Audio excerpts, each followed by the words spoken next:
And it is also linked to the special category of the BolognaRagazzi Awards 2024 that is dedicated to the sea.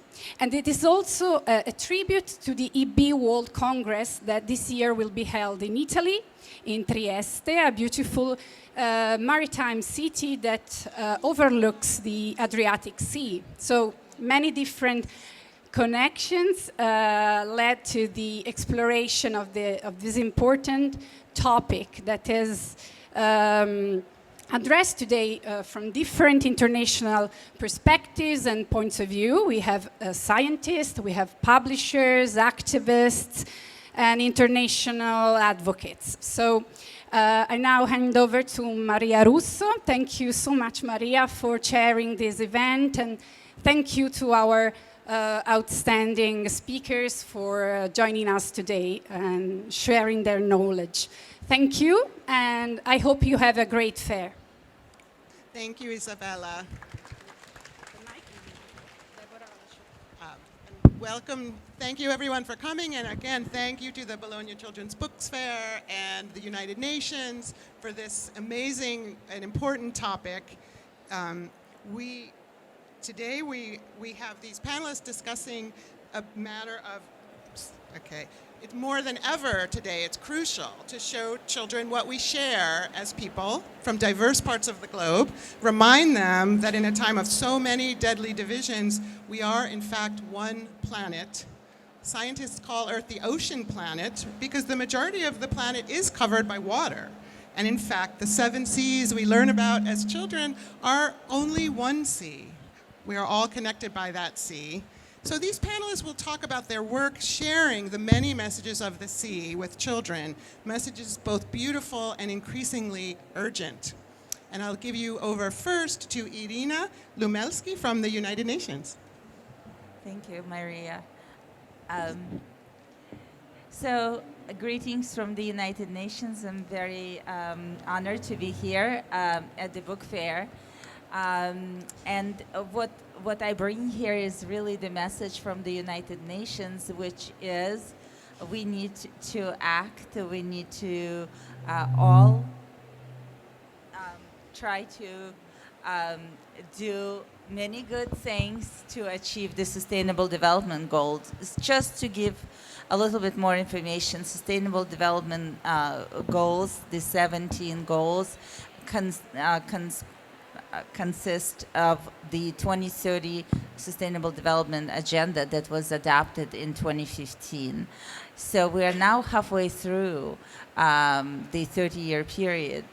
And in 2023, we had an SDG summit at the United Nations during General Assembly, and the report was prepared on the progress on how we're doing, whether we making progress in achieving the SDGs. And the news, unfortunately, is not very good. We are, because of pandemic and numerous world conflicts, right now on track of only achieving 15% of all of the SDGs. So this decade is dedicated by the United Nations as Decade of Action to spur the governments, the civil society, individuals to do their part and try to achieve as much as we can by year 2030. So specifically for Goal 14, which is conserve and sustainably use the ocean, seas, and marine resources, you see the infographic about where we are now with the progress, and it's not really very good. So I'm not going to recite the numbers. You can see them for yourself, but essentially, in summary, the ocean is in a state of emergency. as there are numerous factors such as acidification, ocean warming, plastic pollution. I don't need to recite, I think everyone is very aware. And also there's overfishing, which depletes the fish stock, but it also, it endangers the livelihood. I think the idea of the sea is, the idea of this panel is that we need to think about it not also related to climate, but also related to people whose whole livelihood depends on the sea. It's either they're working, they're fishing, or it's tourism. Their lives are intertwined with this vast body of water, which is not very well. It's endangered. So while there's been some progress in expanding the marine protected areas, there is illegal, unreported, unregulated fishing. There's also fishing subsidies that may endanger the fishing, overfishing. And we're not really advancing on the goal 14. So to counter this, how can we help? We obviously, their governments and civil society have to take part, and there's a need for funding for ocean science, conservation efforts, advancing nature and ecosystem-based solutions, and interconnectivity and impact in human-induced pressures, and urgently turning the tide on climate change to safeguard the largest ecosystem. Now, you're saying, I'm not a government, I'm not an IGO, I am an individual, I'm a publisher. What can I do? So as publishers, some of you have been doing your part in publishing books on sustainability, and some of them can be seen at the exhibit at the end of this hall. And so this is very important. What also you can do as a publisher, you could join the SDG Publishers Compact, which has 10 principles you adhere to, and so it would help you to be on the road to be sustainable with your business, and also would encourage you to publish on the topics of SDGs.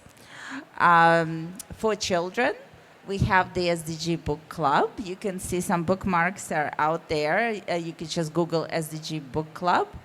And these are reading lists on the 17 SDGs that parents, librarians, teachers could use in reading to children and inspire them to take action. If you have any other questions, I'll be happy to answer. Thank you, Irina. Our next speaker, Janetta Otterberry from the UK.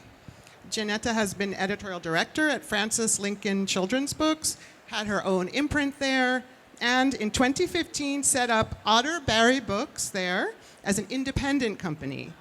She publishes children's books with a special focus on diversity, inclusion, and most recently, conservation issues. And Janetta will speak about some books she's done on our theme. So, Janetta, I'll move the slides forward. Hi, everybody. Very happy to be here.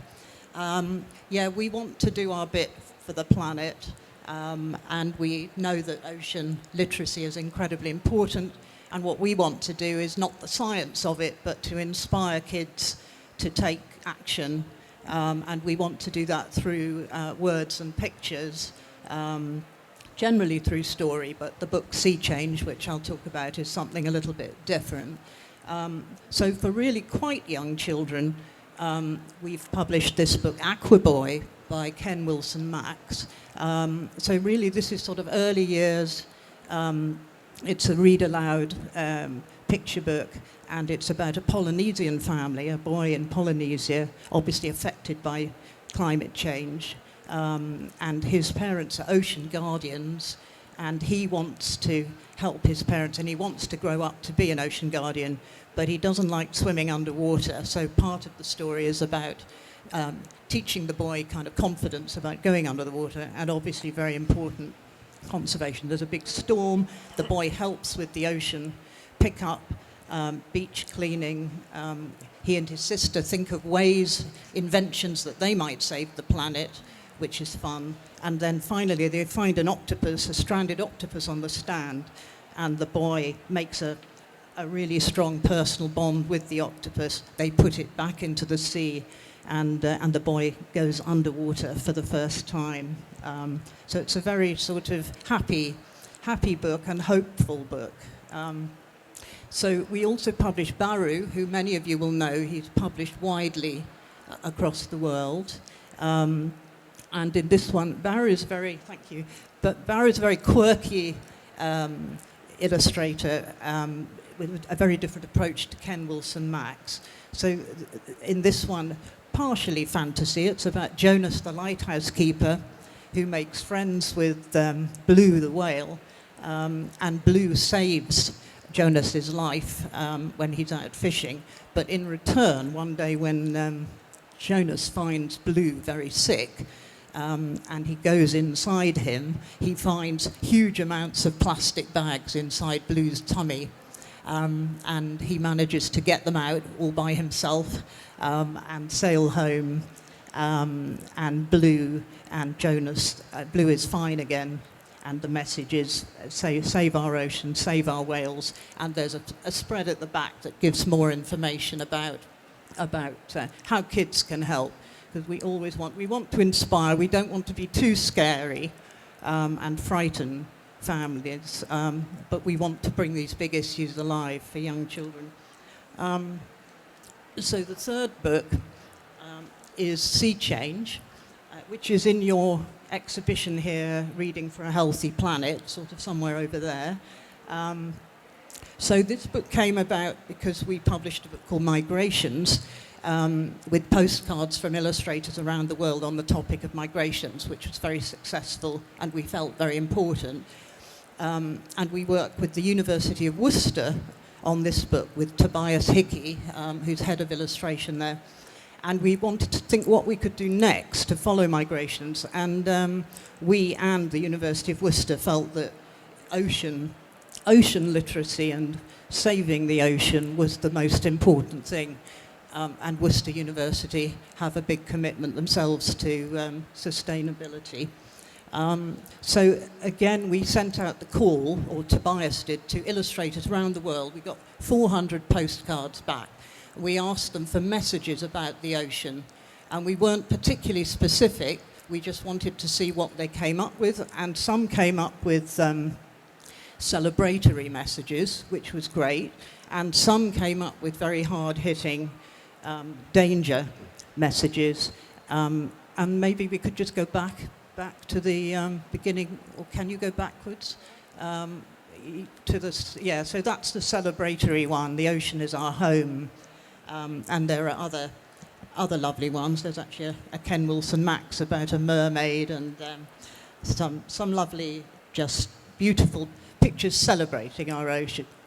Then the middle section is the danger to our ocean, and I've just chosen this one of the sawfish. 7.3 million tons of marine life are caught by mistake each year, which is sort of shocking. And this author-illustrator team, British author-illustrator team, came up with that one. And there are more. There's another interesting one about the danger. Let me just see. Oh, here we are. If the sea dies, the world dies. That one is by Carol Bernal from Spain. And then the final section, which we felt was important, was to end on a positive note, take action for the ocean. And I've chosen here Darshika Varma and Chitra Sounder, a picture-based and message-based on the Maui myth. We've a world to save. And because we actually have one of the illustrators from the book here, Petra Horacek, I wanted to show his picture, if I can find it. Maybe I can't. Oh, well, we may have to look at it afterwards. But anyway, Petra's in the front row, and he's one of the illustrators from the book. And I just also, oh, here's Petra's picture, very, very beautiful. And I also just want to say that we have Peter Thompson, who's the UN Special Envoy for the Oceans, wrote the introduction to the book and said that every school in the UK, every primary classroom should have a copy of this book. So that's our aim. So important. Thank you very much. Thank Oh, and you. there's an exhibition, a travelling exhibition going to the Baltic states in 2025. And we hope it might go to the IBI Congress in Trieste. That's still Wonderful. on the cards. Thank you, Janetta. Okay, and our next speaker is Deborah Soria, who owns a bookshop in Rome, Ottimo Massimo, also an activist and children's literature expert, and the project manager for IBI Lampedusa Library, a library in the middle of the Mediterranean Sea on the very border of Europe. So, Deborah? So, hi everyone. I'm very happy to be called an activist here in the fair, but so yes, my name is Deborah. I'm an activist for IBI. I decided, I don't know why, to start a project to open a library on the island of Lampedusa in 2011. And the project is ongoing, and it's right in the middle of the sea. So probably that's why I'm here. The sea is part of the project. It's the border of Europe. The sea in Lampedusa is very scary, but also alive. The sea connects people, and I think the most important thing you could say about the sea, it's a connection. It's not a divide. So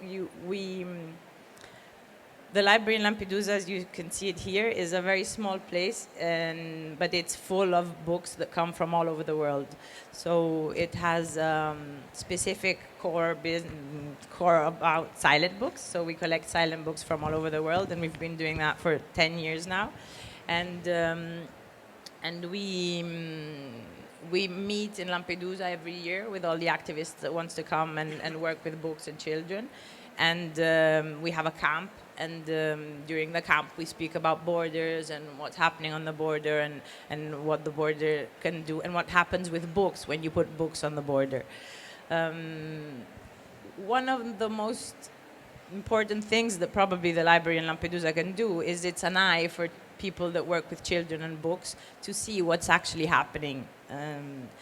It's very nice to talk about pollution and to talk about the sea in a very loving way, but then like migration is very not eco-friendly at all. Migration is very cruel, and it also is very cruel to the sea.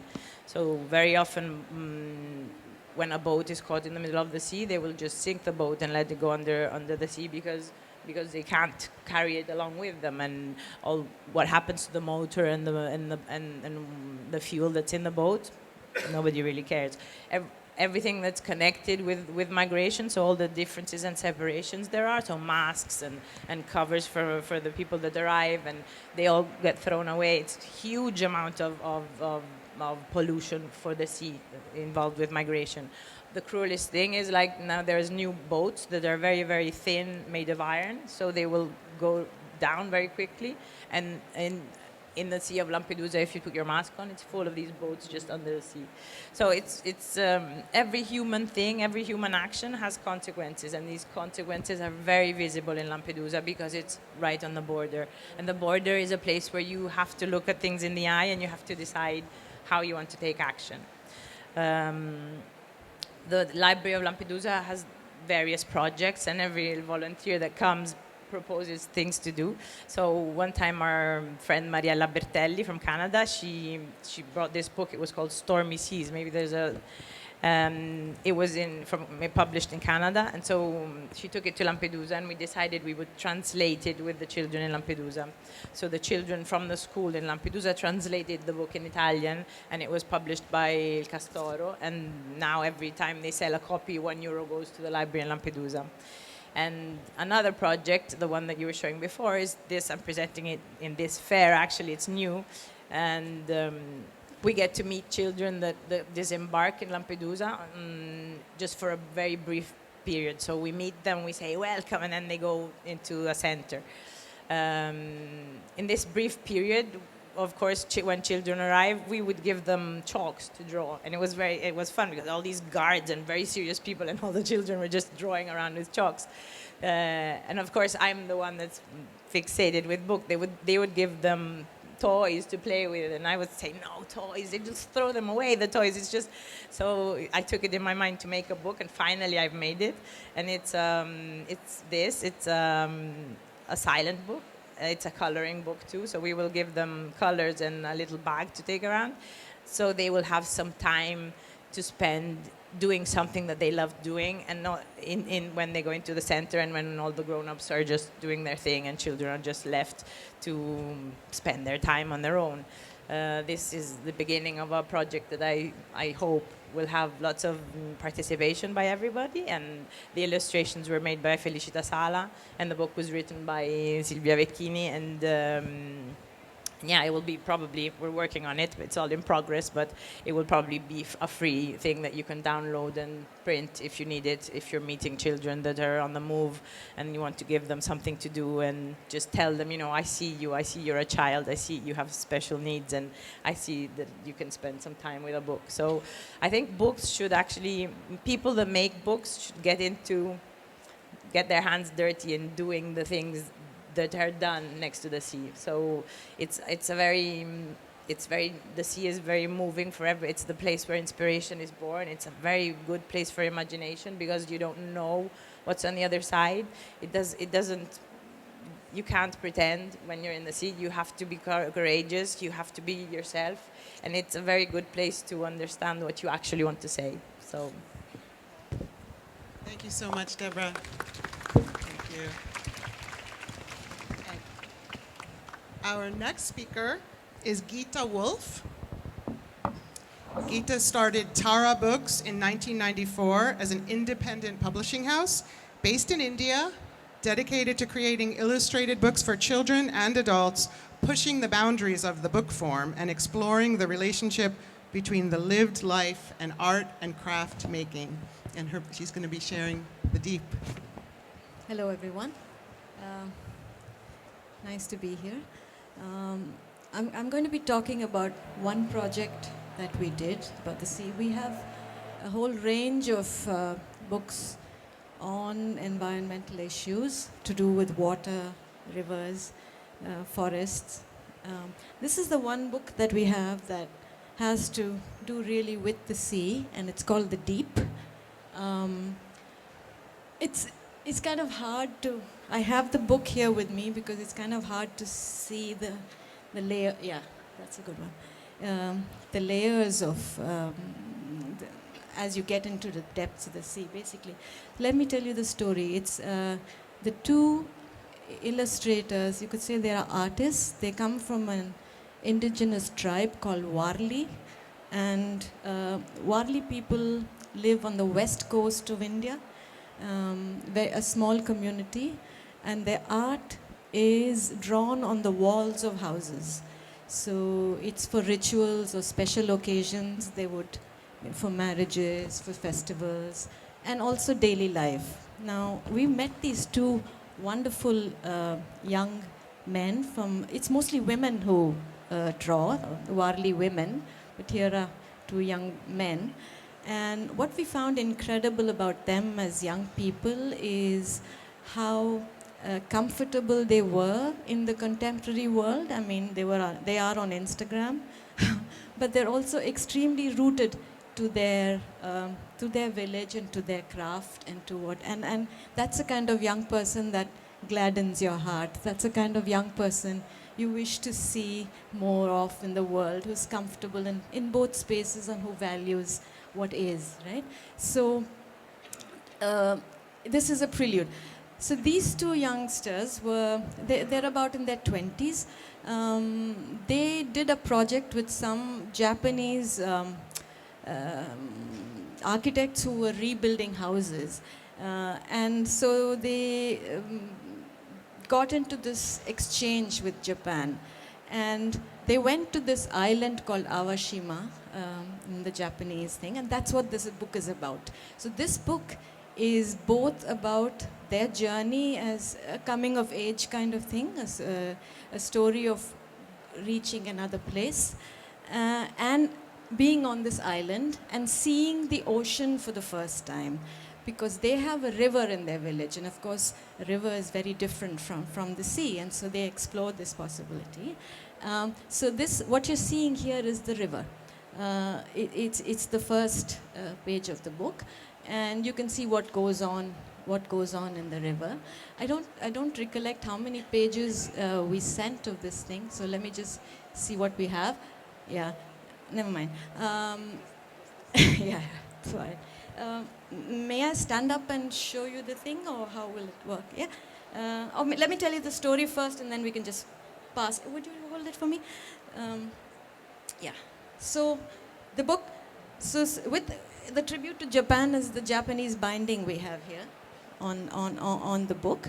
And if you can flip it for me, Janetta. So this is the first. Would you like to stand up so that everyone can see? Hold on. So you see, this is the island, Awashima Island, that they have painted. And then this, okay, now we come to what the ocean means. So they have here a fisherman, an Indian fisherman on the right side, and a Japanese fisherman on the left side. And then they have this kind of, what can you say, an epiphanic moment where they say, you know, the sea connects us. We just realized that this is the same ocean, exactly as we said in the beginning, that connects people to the depths of the ocean. And here is the deep.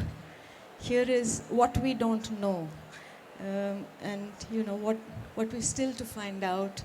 And much of it is, and it's an incredible piece of work, because none of these creatures is like the other if you actually look at it. And so I hope that kind of explains it. And this is also, I thought, a nice thing of connecting people, connecting us to the depths of what we know and what we don't know. Yeah, that's the book. Thank you. Thank you so much, Gita.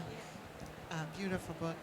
Our next speaker is Bernardo Carvalho from Portugal, the co-founder of Planeta Tangerina, a small independent publishing house founded 20 years ago by 4 friends, dedicated to high-quality illustrated books. And Bernardo is also the illustrator of many of the Planeta Tangerina books, and as well as a surfer for 35 years. So, Bernardo? Okay, thank you so much for having me here. Thank you to the fair for bringing such important matter to this fair. As you know, Portugal, it's a really small country just by the sea, so the Atlantic Ocean is very important in our culture and in our history. When we start doing books in Planeta, we thought we don't have to look further away, because we have a lot of subjects around us, and one of our main subjects has always been the ocean. I was very lucky, and I think almost all the Portuguese people, because we live near the sea, and in one way it's really nice to live there, and but in another way, you know, everything that we talk about, all these changes that we see in the ocean and in our coast, they are really happening right now, and every day we see beaches that disappear, others that become bigger, and everything it's changing in a very speedy way. And in our oceans, it's not different. this book that we see here, Praia Mar, it's not the first book that I did about the ocean. As a matter of fact, this is just a silent book about the tide that's coming in. So sometimes we don't need a special subject or a character to tell a story. And this one, it was just about the tide coming in on a beach, and because we always live near this place, we have several books about this special place. There's another one that I think it's going to appear here. It's Plásticos Marítimos. I did it with my sister. She's a marine biologist, and she used to walk a lot on this coast, and she started doing a collection of plastic pieces that she found every day. So she, in a few years, she had the biggest collection you can't even imagine of little toys and little pieces of plastic that she found every day in this place. So we thought it would be really important to make a book about this, because the way that we humans are destroying our planet and our oceans, especially, it's really frightening, and I hope that more people like these people that are here come to fight and to try to make this change for better. Thank you. Thank you so much, Bernardo.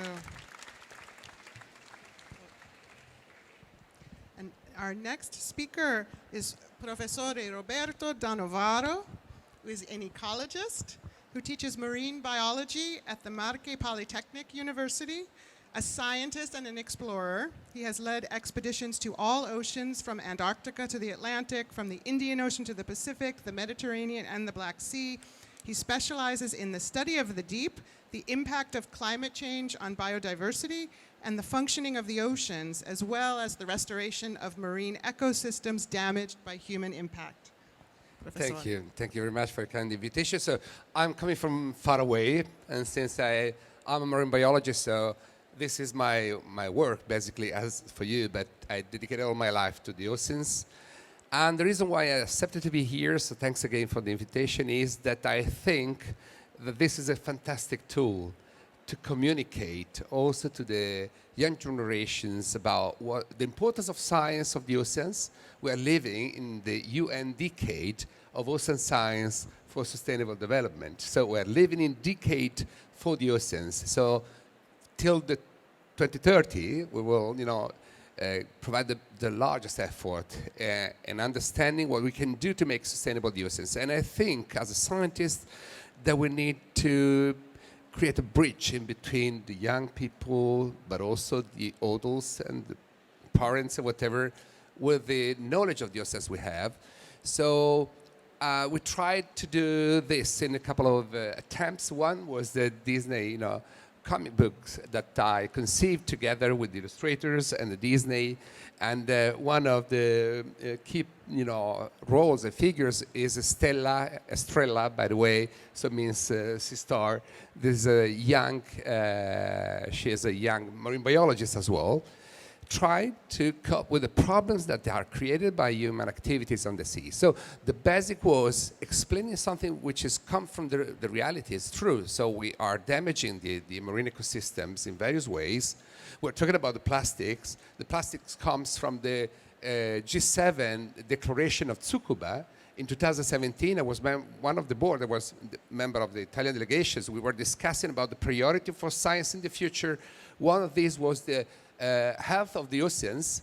Health of the oceans was explained by Marine Litter. Marine Litter is 80% plastics. So since 2018, we started discussing about the plastics, which is blooming all over the world.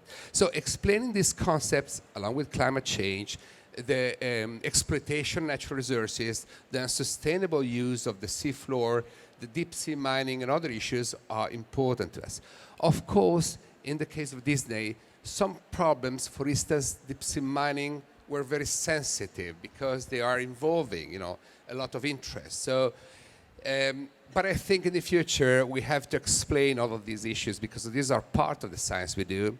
And of course, the students are very, very sensitive to these issues. This comic book was presented to 20,000 students in Italy altogether. So it had a huge impact. And we also did another one. So the reason why I'm here is, as I think, as also coordinator of several European projects, that we need to do dissemination in all scientific projects. And in the next one, the project Redress, which is aiming to restore marine habitats destroyed by human activities, we plan to do other, comics. So this could be part of the dissemination activities for all scientific, projects in order to create a stable link and to educate, future generations also to love the sea, to respect the sea, and to work for a sustainable development, of course. Great, thank you so much. And one question, is this book published in other countries besides Italy? Not yet. Not yet? It was dedicated to celebrate the anniversary of the National Institute for Marine Biology in Italy. It was the Stazione Zoologica Anton Dono in Naples. But I think will deserve, of course, to be translated in different languages. Nice. And the next one is planned to be in English, of course, because it will be for the European Union as a whole. Thank you. Thank you, Professor. Well, we have this incredible distinguished panel and not so much time, but I'll just pose one question and maybe everyone can answer a little bit. Which part of your work do you feel is having the greatest impact or is the most effective at this moment that you would like to invite others to build on? Is there something?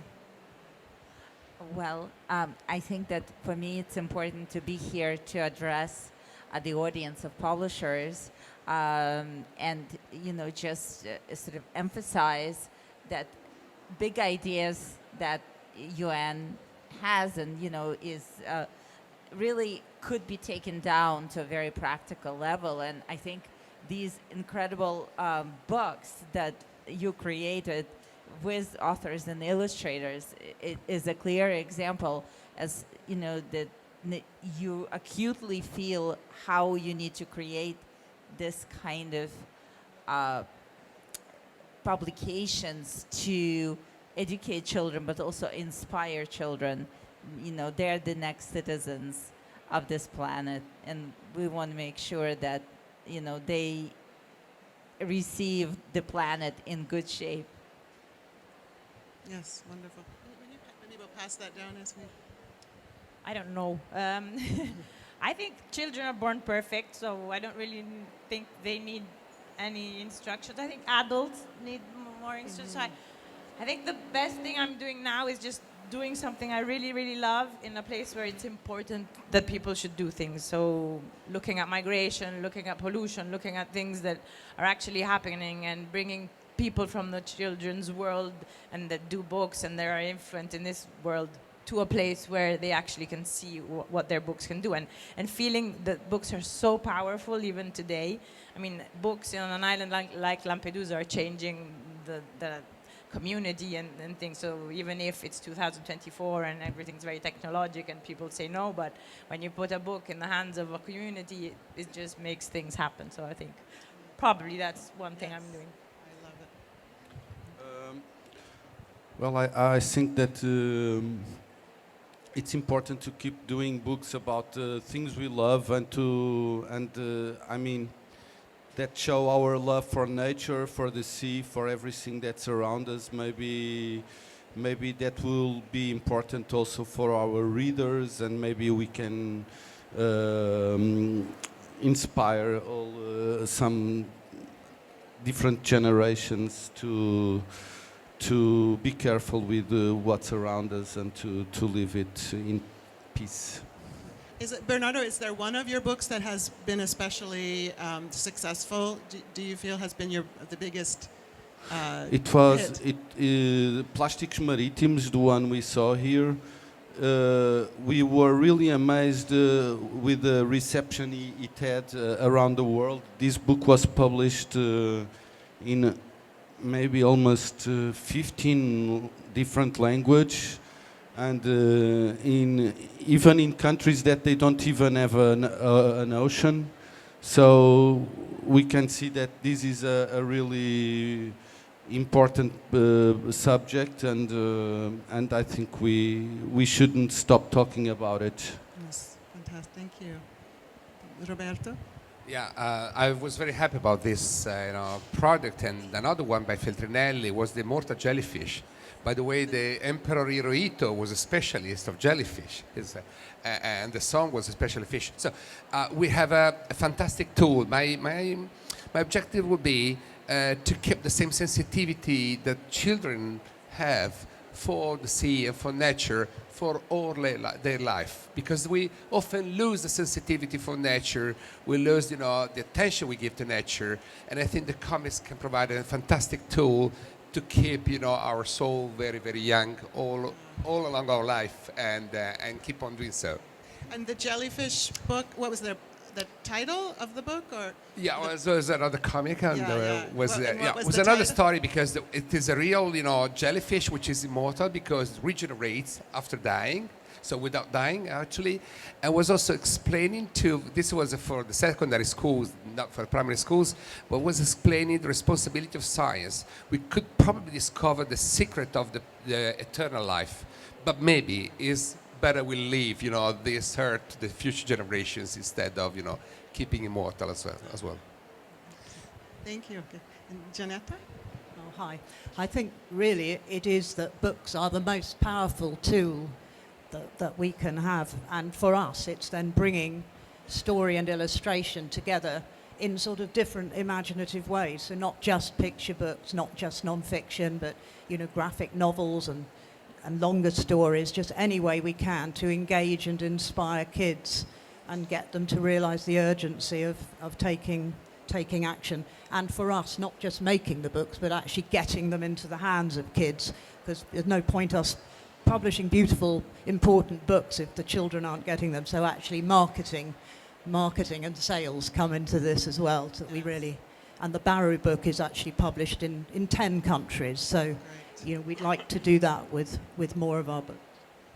And Janetta, one more question for you. And which of your books has been, besides the Barrow book, also do you feel has made a big impact? I suppose the Barrow book, because it's sold so well internationally, the Aqua Boy book has done well in America, so that's sort of gone over there. And Sea Change, well, I think through this exhibition, I'm hoping that will really get that book. The exhibition is actually mounted on found materials, actual old fishing nets, through a recovery project.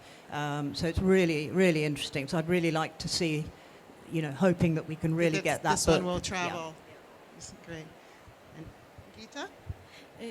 I think I'd like to say, for us, the most important thing is to kind of change the perspective from which stories are told, so that you also get to hear from people who normally don't make books, but have a wealth of experience that we can't access otherwise, like these people. So we work a lot with indigenous artists who many of them don't read and write, but their language is art. So, and the second thing is, I think what we enjoy is, a really felt sense of beauty that there is both in art as well as in nature, where you don't have to tell someone, look, this is beautiful, but you see it and it is beautiful. So, there is a sense that you can engage directly when there is that honest, felt sense of passion. It's just not a rendering. that's what it is. It comes from within, and I think that's very important to be able to communicate in the way it should. So I think these are the things we enjoy, and I'd also like to say, as those of us who read as children, read because we enjoyed it. It's not because it's a good thing to do, or, you know. So if you have that sense of joy and a curiosity and discovery, you automatically get into. You don't have to be told to do things. So I think that's the important thing. Wonderful way to end. Well, thank you all so much. Thank you to our audience for coming. And I know Irina has some information for everyone at the front about the projects from the UN. And thank you. Enjoy your rest of the fair.